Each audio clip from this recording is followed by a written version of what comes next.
Alas 6:17 ng umaga, noong Disyembre 26, 2025.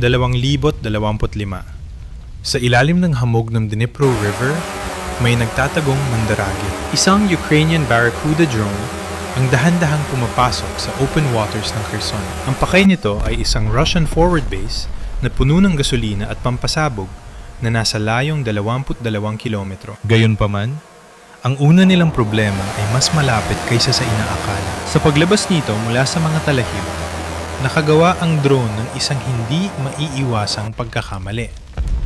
Ito ay naging visible. 150 metro lang ang layo. Na-detect ng isang Ukrainian heavy machine gun ang galaw at direktang itinutok dito. Sa control bunker na 23 kilometro ang layo, agad na binitawan ng operator ang controls. Hinayaan niyang maanod ang drone. Critical ang sitwasyon. Kung bibilisan niya o tatakas, magmumukha siyang Russian saboteur at wawasakin siya ng sarili niyang mga kakampi. Inayos ng Ukrainian gunner ang kanyang night vision habang ang daliri ay nakadiin na sa trigger. Lumipas ang 5 segundo, 7 segundo, biglang kumislap ang isang infrared light sa helmet ng drone. Isa itong rhythmic pattern, hindi nakikita ng mata ng tao na nagpapadala ng iisang mensahe.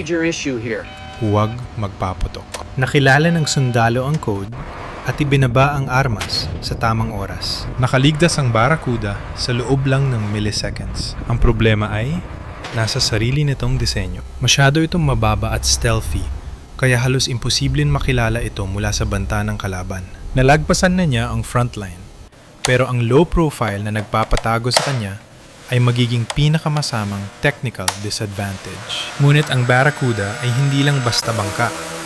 Ito ay isang smart missile.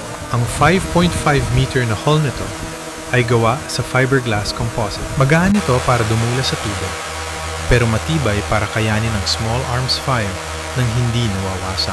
Ang disenyo nito ay sadyang ginawang stealthy, na may draft o lalim na 40 sentimetro lang. Pumapalaot ito ng halos kapantay ng tubig. Ang hull nito, na hugis deep V, ay humihiwa sa alon ng ilog, kaya nababawasan ng husto ang radar signature nito. Para itong black hole sa mga sensors ng kalaban. Ang puso ng halimo na ito ay isang brushless electric motor na pinapagana ng lithium batteries. Sa patrol speed na 15 kilometers per hour, para itong acoustic ghost. Hindi mo ito maririnig hanggat hindi ito nakakalapit sa 60 meters mula sa iyo. Pero kung kailangan itong tumakas, kayang itulak ng electric motor ang barko sa 70 kilometers per hour. Mas mabilis ito kaysa sa anumang Russian manned craft sa Dnipro. Sa unahan ng bangka, nakalagay ang kanyang death sentence. Mayroon itong warhead na 40 kilo ng hollow charge. Sapat na pampasabog ito para wasakin ang isang patrol o, tulad na yon, gawin singaw ang isang fuel tank. Pero ang pinaka-nakakatakot ay hindi ang pampasabog, kundi ang utak nito. Kung maputol ang koneksyon sa operator, kukunin ng GPS autopilot ang kontrol para sa isang autonomous kamikaze attack. Hindi isang remote-controlled toy ang kinakaharap ng mga Ruso. Kinakaharap nila ang isang makina na kayang magdesisyong tapusin ang misyon ng mag-isa. Pero walang silbi ang lahat ng teknolohiyang yun kung magpapanik ang sarili mong mga kakampi. Ang infrared beacon ay kalahati lang ng safe conduct pass. Ang kalahati ay ang paglaban sa survival instinct. Dapat kang maglayag ng mabagal at tuwid. Kapag nag-zigzag ito, magmumukha itong Russian saboteur at wawasakin nila ito. Kapag tuwid at steady ang takbo, palalagpasin ito ng mga kakampi. Gumagana ang protocol, pero napakataas ng presyo. Para mapatunayang kaibigan ka, kailangang mag-navigate ang drone bilang isang practice target. Mabagal, predictable, at na yung pumapasok na sa pinaka-exposed na parte ng ilog, ang kabagalang iyon ang nagiging dahilan para maging perfect prey ito. Nakatutok ang mga mata ng Ruso mula sa kabilang pampang. Bumilis ang Barracuda sa 26 kilometers per hour at iniwan ang huling safe zone. Mukhang malaya na itong nakakausad. Pero sa screen ng operator, nasira ang realidad. Nag-freeze ang image, may dead pixels, at matindi ang lag. Hindi ito atake ng Ruso.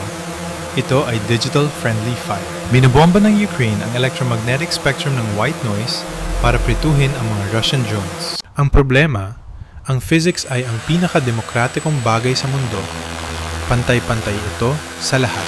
Wala itong pakialam kung Ukrainian ka o Ruso. Kung napapadala ka ng signal, ikaw ang kalaban. Isa itong logistical nightmare. Ang control bunker ay nasa layong 22 kilometro. Ang direktang radio signal ay mamamatay sa layong 5 kilometro dahil haharangin ito ng mga puno. Ang solusyon ay isang high-tech na bersyon ng Pass the Message. Ang mga utos ay umaalis sa bunker via fiber optics papunta sa isang nakatagong antena malapit sa frontline. Ang antena na yon ay nagbabaril ng focused beam papunta sa langit. Direkta ito sa isang modified na DJI Matrice 300 na umiikot 400 meters sa itaas ng bangka. Hindi ito ang drone na nabibili sa Amazon para i-video ang iyong kasal. Isa itong Combat Frankenstein. Kinabitan ito ng mga inhinyero ng 15-watt signal repeater at 60 frames per second thermal camera. Ang halaga ng mga improvement na ito ay napakalaki. Gayunpaman, dahil sa dagdag na bigat, bumaba ang battery life nito mula 60 minutes papunta sa 35 minutes na lang. Isa itong karera laban sa oras. Natatanggap ng matrice ang signal sa 5.8 Hz at ibinabato ito pababa sa bangka sa 2.4 Hz. Dalawang magkaibang frequency para maiwasang maputol ng ambient noise ang koneksyon. Isa itong matalinong sistema, isang perpektong kadena ng data transmission. Pero gaya ng sasabihin ng sinumang engineer nang may mapait na ngiti, habang dumarami ang dugtungan ng kadena, mas marami itong pwedeng siraan. At ang pinakamahinang dugtungan ay papasok na sa pinakamapanganib na parte ng ilog. Ang receiving antenna nito ay nakakabit lang 25 cm sa itaas ng waterline. Tactically, maganda ito para sa stealth. Physically, ito ang pinakapangit na pwesto para makasagap ng radyo. Ang tubig ay nagsisilbing salamin na nagpapatalbog sa mga signal at inaabsorb naman ito ng mga talahib. Sa madaling salita, sinusubukan ng drone na makarinig ng bulong sa loob ng isang umaandar na washing machine. Bigla na lang, naging sopas ng pixels ang screen. Ang latency ay pumulo mula 100 milliseconds papuntang 500 milliseconds. Parang hindi naman matagal ang kalahating segundo, hindi ba? Pero subukan mong magmaneho ng race car na nakapiring habang may sumisigaw sa'yo kung kailan liliko ng late ng kalahating segundo. Hindi ito piloting, ito ay panghuhula at pagdarasal. Hindi na kontrolado ng operator ang Barracuda drone in real time. Nagpapadala na siya ng utos sa nakaraan. Ang Barracuda ay naandun ng 4 na degree at nakatutok direkta sa isang sandbank. Ang piloto ng aerial drone ay kumilos based sa instinct. Hindi na siya humingi ng permiso, umakyat agad siya ng 60 meters at gumalaw pa silangan. Naghahanap siya ng malinis na anggulo sa ibabaw ng electronic fog. Gumana ito. Tumagos ang link sa ingay, bumaba ang latency, at luminaw ulit ang image. Itinama ng operator ang kurso gamit ang dalawang mabilis na tap. Nakatagal ang sistema, pero nagbigay lang ito ng matinding babala at hindi pa nga nila nakikita ang mga Ruso. Pumasok ang Barracuda sa Lachan at nabulag ito. Ang mga pader ng talahib na 4 na metro ang taas ay humarang sa paningin. Walang silbi ang onboard camera. Puro halaman lang ang nakikita. Kung susubukan ng operator na magmaneho mula doon, babangga siya sa loob ng 10 segundo. Kaya ginawa nito ang tanging magagawa. Nagpalit ng camera. Na yon ay nagmamaneho siya sa third-person view, nakatitig sa screen ng drone na lumilipad sa itaas. Para itong video game, pero may nakamamatay na kaibahan. Hindi ka pwedeng mag-revive dito. Pero dito, pinatunayan ng CMUS sensor ng Matrix ang halaga ng $12,000 price tag nito. Salamat sa high-end resolution, nakikita mo ang temperature difference sa pagitan ng putik at basang troso. Ang thermal difference na yon ang tanging pumipigil sa Barracuda na bumangga sa mga nakalubog na debris. Biglang bumaba ang bilis nito sa 11 kilometro bawat oras. At sa labyrinth na ito, speed kills. Ang pagbangga sa nakalubog na troso sa full power ay pwedeng pumunit sa propeller o humati sa hull. Ang bangka ay gumagalaw ng may ingat gaya ng pag-defuse ng bomba na nakakatawa dahil technically, ang bangka ay bomba. Sa heat shield, may maputlang mansa na dumaan sa kaliwang bahagi. Ito ay ang kinakalawang na labi ng isang lumubog na barge. Kung dumiretso sila, tapos na sana ang misyon doon mismo. At ang fiberglass hull ay mabibitak gaya ng lata ng soda. Ang kanal ay kumikitid hanggang maging 3 meters wide na lang. Isa itong surgical work. Sinasabi ng drone pilot ang mga correction habang dumadampi ang bangka sa pampang. Kaliwa, hold, kanan. Biglang bumukas ang berdeng pader. Ang Barracuda ay humarurot sa isang malawak na channel na 90 meters. Malinis na tubig, may espasyo para tumakbo. Nakahinga ng maluwag ang operator. Isang malubhang pagkakamali. Sa loob ng mais, hinarang ng mga talihib ang signal. Pero itinago rin nito ang init ng makina. Invisible ito kanina. Ngayon, sa gitna ng open river, walang bubong o pader. Ang thermal signature ng Barracuda ay nagnininging parang bonfire sa gabi. Kakalabas lang nila sa cover para pumasok sa shooting gallery. Ang piloto ng aerial drone ang unang nakakita sa banta. Dalawang puting tuldok sa thermal screen sa altitude na 600 metro. Hindi mga ibon ang mga ito. Sila ay Russian kamikaze drones at ang isa ay kasisimula lang bumulusok. Sa attack speed na 110 km per hour, ang operator ay may eksaktong 9 seconds bago ang impact. Hindi mo ito matatakbuhan, kaya gagawin mo ang tanging makakapagligtas sa iyo. Magpatay-patayan. Sumigaw ang piloto ng aerial drone. Short power! Sa mga talihib, na yun na. Pinatay ng operator ang makina. Ginamit ng Barracuda ang inertia para dumulas papasok sa mga halaman. Nang tumigil ang makina, nagsimulang lumamig ang hull. Para sa thermal camera ng Russian drone, ang bangka ay hindi na isang maliwanag na target, kundi isang mainit na bloke na lang. Hindi na ito maiba sa putik at basura ng ilog. Ang Russian kamikaze ay humagis sa taas na 15 meters. Naganap, umikot, pero walang nakita. Dahil walang malinaw na lock, hindi sinayang ng Russian pilot ang drone at umakyat ito pabalik. Muntik na sila, pero hindi sila pwedeng tumigil doon. Naghahanap na ang pangalawang Russian drone. Oras na para tawagin ang heavy cavalry. Nagpadala ng coordinates ang Ukrainian operator sa rear guard, humihiling ng immediate electronic deletion. 22 kilometro mula sa frontline, isang Ukrainian Bukovel AD vehicle ang kumilos. Ang sistemang ito ay isang halimaw ng electronic warfare. Isipin ng isang military truck na may umiikot na antena na nagbabaril ng microwaves. Ang mga lumang jammers ay parang shotgun. Pinupuno ang lahat ng ingay at binubulag pareho ang kakampi at kalaban. Ang Bukovel ay isang sniper. Iniscan ito ang spectrum at tinutukoy ang eksaktong frequency na gamit ng mga Ruso. Karaniwan itong nasa 900 MHz at 2.4 Hz. Pagkatapos, nagpapakawala ito ng concentrated beam ng interference sa kanila lang. Umiikot ang turret, naka-align ang mga antena. Sa langit, ang unang Russian drone ay dumanas ng instant digital lobotomy. Naputol ang video link, hindi sumasagot ang controls, at bumagsak ito sa ilog na parang bato. Sinububukan ng pangalawa na tumakas sa pamamagitan ng pag-akyat. Pero sinundan ito ng Bukovel at pinanatili ang beam. Ilang segundo lang, bumagsak ito ng paikot sa mga talahib. Malinis na ang langit. Nanalo ang electronics sa round na ito. Pero ang Barracuda ay nakatigil pa rin sa putik at tumatakbo ang oras. Tiningnan ng operator ang stopwatch. Pasado na sa timeout. Itinulak niya ang accelerator sa 100%.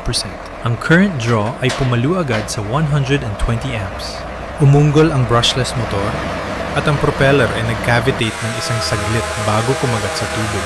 Bumulusok ang Barracuda palabas ng mga talahib, bumibilis mula 0 hanggang 70 km per hour sa loob ng wala pang 6 seconds. 350 meters ang layo, tumatawid sa open channel, nagniningning ang target sa thermal screen. Isang Russian logistical node, mga speedboats, kahonong bala, at fuel drums na nakasalansan ng walang anumang seguridad. Isang regalo. Pero sa sandaling, dumampi ang fiber hull sa open water, umatake ang electronic warfare. Sa kaliwang pampang, na-detect ng isang Russian Zelok 01 system ang anomaly sa 2.4 Hz band at nagising ito. Hindi ito banayad. Binahan nito ang spectrum ng broadband white noise. Nasira ang display ng operator. Ang signal-to-noise ratio ay bumagsak sa mababa sa 10 decibels. Ang high-definition thermal image ay naging supas ng digital compression. Ang latency ay pumalo mula 40 milliseconds papuntang 650 milliseconds. Iniliko ng operator ang timon sa port side. Pero ang barko ay dumiretso pa rin sa pampang sa loob ng napakatagal na kalahating segundo. Dumaranas ng massive loss ng data packets ang control system. Nagbibigay ng utos ang utak, pero bingi ang katawan. Ang problema ay basic physics. Ang antena ng Barracuda ay 25 centimeters lang mula sa tubig. Ang radio waves mula sa repeater ay hindi lang dumarating ng direkta. Tumatalbog din ito sa ibabaw ng ilog. Dumarating ito ng out of phase at kinakancel ang main signal. Idagdag pa ang ingay ng Russian Zelok at mayroon ka ng perfect dead zone. Lumilipad sila ng bulag sa bilis na 20 meters per second. Nag-improvise ang piloto ng aerial drone.